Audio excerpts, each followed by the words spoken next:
Овации и извикување на неговото име и топли поздрави пред клиниката за кардиохирургија беше пречекан професорот Сашко Јовев, поддржан од колегите и од пациенти и придружуван од адвокат. Доктор Јовев застана во своја одбрана. Министерот за здравство го обвини дека седи и спие наместо да работи, повикувајќи се на утврдени нерегуларности. Меѓутоа веќе го разреши првиот човек на државна кардиохирургија, а Јовев возвраќа. Притисоците се неиздржливи. Ова е мојот прекрасен тим кој што чуда велам прави, кој што работи 24/7, а не спие начело со мене. Овде се некои од нашите пациенти на кои што се направени многу големи операции и многу други се јавија, пациенти, колеги, пензионирани доктори, пензионери, околу 1300 сакаат да дојдат, рековме да не доаѓате. Јас сметам дека не сум жртва на политички реваншизам, но ова веќе преоѓа и може да приде во такво нешто. Зошто? Иницијалната каписла воопшто не е политика. Иницијалната каписла може да е некоја суета, некое недоразбирање, апсолутно. Во решението стои дека за 2022 година има исплатни листи за дежурства, а дежурството не го одобрил министерот за здравство. Замислете, доаѓа некој со хитна потреба на клиниката да му рече портирот, извинете, немаме согласност од министерот, дојдете утре.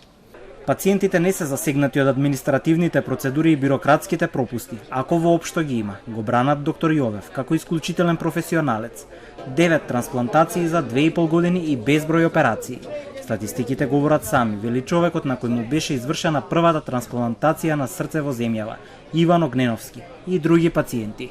Како еден од најдобрите хирурзи во Македонија до сега, кој направи толку трансплантации и испрати многу срца, мислам дека е греота ова што се прави за него. Револтирани сме од непрофесионалноста на министерот, каде што сака да стави политички кадри, не стручни кадри.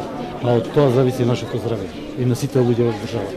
Ние во нашава држава имаме мал број, да речам, ваков кадар.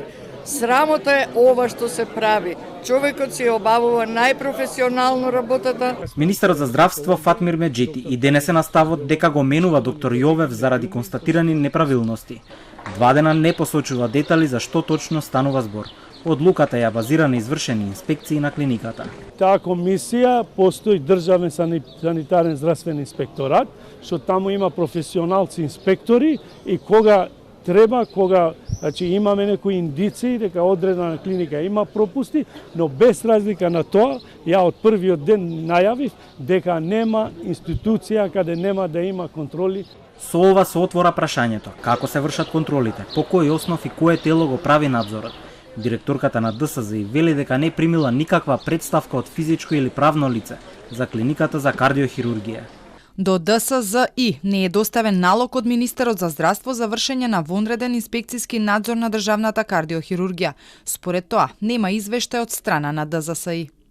Доктор Јовев ја повика владата и министерот за здравство да се преиспита одлуката за негово разрешување.